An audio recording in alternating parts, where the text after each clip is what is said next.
Welcome back to the Hank Strange Situation, Lifestyles of the Locked and Loaded. Make sure to check out hankstrange.com. You can sign up for our email list and find ways to follow and support our efforts. Can you tell us like who you are, what you do? You directly represent K2S Combat, right? So you can also tell us all about that. Yes. So, man, that's a loaded question, but this is a loaded podcast. So let's just dive into it. Man, so I've been a professional athlete for a really long time, about 15 years. And I've always had a passion for mixed martial arts. And I started Taekwondo as a kid, competed point sparring. Fell in love with kind of MMA training just to get fit. Okay. And to stay light because I was a jockey. So I raced horses for a living. And so I started doing broadcasting for that. Then shortly after, I got a job working with a huge MMA company and broadcasted like 60 something shows 1 year. And I really found a passion for it. So when I got connected with the owner of K2S Combat, they offered me a position to do the broadcasting, creative content. And I'm really passionate about that because the fighters need that. They need, and that's what we want. We want to be entertained. So we have a great platform that we're building with the celebrity guests like Timmy Dunn and Black Rambo and Mr. Keys. So we're already loaded there. Man, K2S Combat is offering good pay for fighters. They're offering tournaments. They're signing fighters. They have networks wanting to put the content on television. So we're in the talks with 3 major networks right now to have different types of TV shows. I just pitched, we're going to, no other promotion's doing this. We have a tournament right now that's worth $100,000. And it's for a lightweight, so that's a 155 weight class. Only the guys that weigh 155. They're all regional top-level fighters, so they're veterans in the sport, you could say. And we're offering them a chance to win $100,000 after 3 fights. So it's an 8-man bracket. We have 4 fights starting in Atlanta, April 15th. Make sure you get your tickets because they're going to be sold out. And it's only a 5,000 seat venue, so it's going to be between the opening acts that we have, the fighters competing for a lot of money. It's just going to be a lit environment. So these guys are fighting the first round of this Grand Prix in Atlanta, Georgia for $100,000. And then those 4 fighters move to the semifinale and fight in 2 fights. And then those 2 finalists fight for $100,000.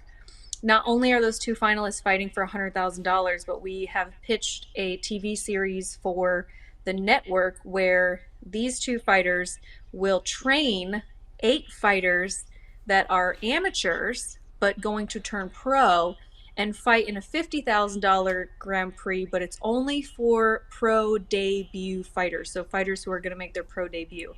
And that TV show with those Grand Prix fighters, that whoever wins that, the finalists get a automatic ticket into the $50,000 pro debut K2S Combat tournament. So it's a multi-layer company. It's not just a company that is a regional promotion fight team, fight company that you see usually. This company has layers to it, and they're trying to build their fighters and give them a platform and financially support them because they don't make a lot of money fighting. Okay, cool, understood. Yeah. And then before we go on to Timmy, so what's your position in the company exactly? Are you just like a spokesperson, or is that? Did you get that one? Timmy? No, not That's Timmy. not No, for me. no, Oh! you, Gina. You, Gina. Oh, that's Yeah. for me. Yeah. She's looking at me like, what? I was like, polite phone call. I was trying to be polite because I will talk. No. Yeah. Before we go to him, I just wanted to touch on the company. Yes. You mentioned it, Okay. and then Dave from Down the Barrel that we've had on the show several times. That's a firearms manufacturer. I think he's involved in this here, so I just wanted to like get a little background on that. Clarify. Absolutely. Yeah, So yeah. Dave called me because he had this idea of wanting Hmm. to have a fight promotion. Hmm. And I said, absolutely. And he saw me work for other companies. And so I originally stepped in as a broadcaster, creative content Hmm. creator, producer type of role. Um, and then after having a couple meetings with him, he said, you know a lot about this. And I said, yeah, I do. And I'm really passionate about it. So he said, well, I told him everything you need to do to have a successful promotion. And then I added a couple, like, I just kind of zhuzhed it up with extra things that I think that the MMA world is missing out, the whole community. And so he put me in a position where now I'm, overseeing everything that comes through the door per se for the company. I'm Okay. also the main, broadcasting sports host for for the show on the Hmm. events, Okay. and putting everything together creative content wise. So I put together the pilots and the TV shows, and I pitch to the networks, and I do all the show flows, post fight interview show flows, pre fight shows. It's anything that you see on the UFC or Bellator PFL. That's exactly how we're going to run it. Why recreate the wheel? It's already invented. So yeah, so we're adding the entertainment aspect, like Timmy and Rambo and John and all the opening acts and performers and stuff like that. So Okay. yep, Awesome. I And then roll. yes, now let's go to Timmy Dunn for the audience out there. If you haven't heard of Timmy Dunn, tell us, who you are, Timmy, and how you came to be doing what you're doing. Honestly, don't Google know. tells me you're a country music star, so I don't know. We can start there. Only Monday through Friday, right? Like on weekdays. Okay. No, man, I've been playing music for a long time. It's been like 7 years that we've been at it. But we've been playing. We're kind of we got a very conservative camp, and Hmm. so I guess I'll be honest with you. I don't even know. Oh, John Keys. That's how it happened. So John reached out to Hmm. me and said, "Hey, man, I got a buddy that's doing the tournaments and all that stuff, and he needs he's looking for 5 celebrities." So I'm Okay. like, "Well, what we talking for?" You know what I mean? Like I was like, I don't know what. And then he's like, "No, so that's what he wants. He's looking for a country artist." And I'm like, "Okay." And then I was like, "Am I gonna play a country song before an MMA fight? That don't seem." And I almost didn't like. I was just like, "Nah, this. I don't know if that's good." And I get on a thread and we start talking. I'm talking to David or whatever, and he's like, "Man, I just want you to come out there and be you, be your personality. That's all we need." And I'm like, "What? So you want to pay me to come out and just talk to people?" And I know there's a lot more to it than that, but it's like I don't have to get on no stage and put on no show or nothing like that. I'm just coming out and being a personality for it, and that's what you want. And he's like, "Yes, that's what we want." Hmm. So John hooked that up. John Keys hooked that up. And next thing I know, that's what we're doing. I was going to do one show. I was going to do the July 15th show.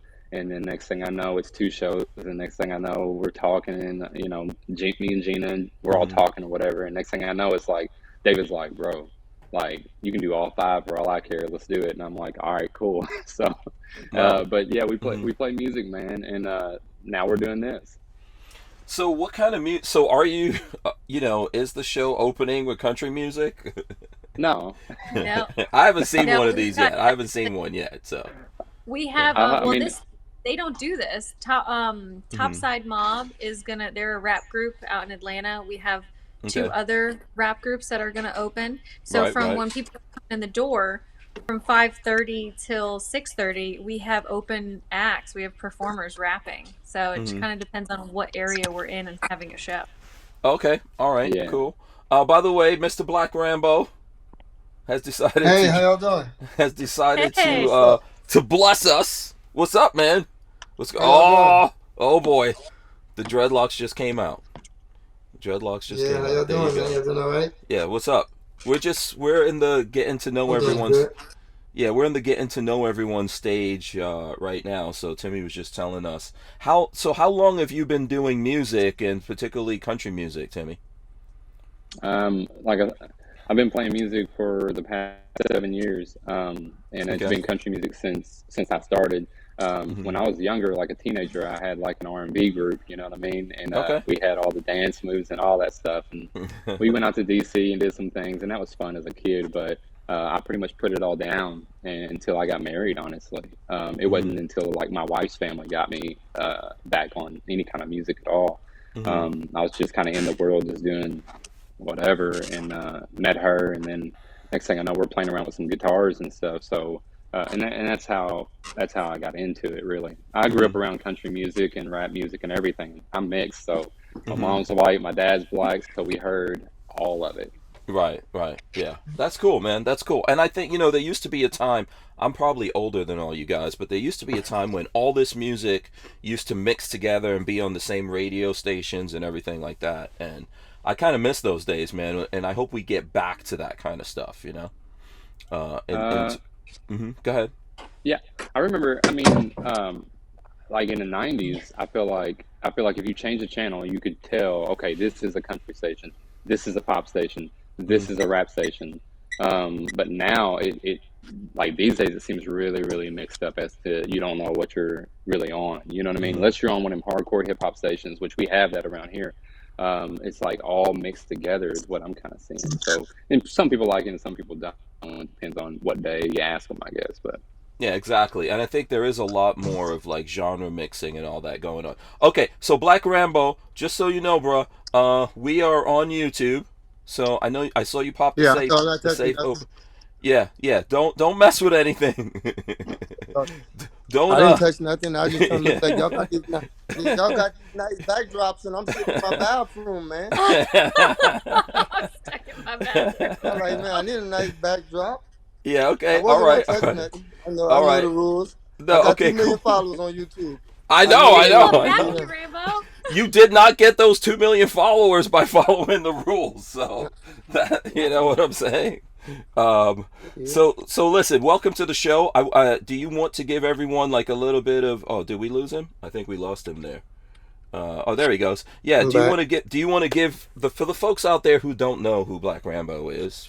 There might be like 1 or 2 people out there that don't know. Do you want to tell everyone like who you are, what you do, how did you get to doing this, man? This is the getting to know you part before we just all get wild and rowdy here. Oh, how you doing? I'm Terrell Jasper. They call me Black Rambo. I'm a Marine Corps war veteran, and I collect guns. And I'm on the TV show on the History Channel called Swamp People. And I'm a big YouTuber, I'm the fun guy with guns. A lot of people try to be uptight. I'm safe and stuff. As long as you're safe, you know what I'm saying, you're doing right. I just try to show people you could be yourself and still shoot guns. And I have my own ammunition line, and I'm just a cool guy to hang out with. All right, very cool. I like it. Make sure to check out hankstrange.com. You can sign up for our email list and find ways to follow and support our efforts.